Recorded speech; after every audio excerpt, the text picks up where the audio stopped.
In digital Marathi, जनतेच्या हक्काचं व्यासपीठ। कल्याण क्राईम ब्रांचने मोठी कामगिरी करत सुमारे 6 कोटी 20 लाख रुपयांची व्हेल माशांची उलटी पकडली आहे। या प्रकरणी तिघा आरोपींना अटक करण्यात आली असून रायगड जिल्ह्यातून हे तिघे डोंबिवलीत विक्री करण्यासाठी येत असल्याची माहिती मिळताच पोलिसांनी सापळा रचून अनिल भोसले, अंकुश माळी आणि लक्ष्मण पाटील नावाच्या या तिघांना बेड्या ठोकल्या आहे। सध्या तिघांना कल्याण न्यायालयात हजर केले असता कल्याण न्यायालयाने त्यांना 1 तारखेपर्यंत पोलीस कोठडी सुनावली आहे। कल्याण क्राईम ब्रांचच्या घटक 3 एक मोठी कारवाई केली।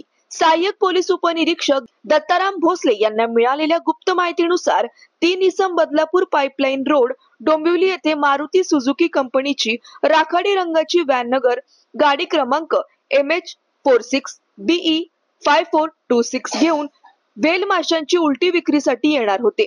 मिळालेल्या माहितीच्या आधारे गुन्हे शाखेच्या पथकाने धाड टाकून या इसमांना रंगे हात पकडले। या आरोपींची नावे अनिल भोसले वय वर्ष 55, अंकुश माळी वय वर्ष 45 आणि लक्ष्मण पाटील वय वर्ष 62 अशी आहेत। त्यांच्याकडून 5 किलो 642 ग्रॅम वजनाची व्हेल माशाची उलटी जप्त करण्यात आली, ज्याची किंमत सुमारे 6 कोटी 20 लाख रुपये आहे। यासोबतच 4 चाकी गाडी आणि मोबाईल फोनही जप्त करण्यात आले आहेत।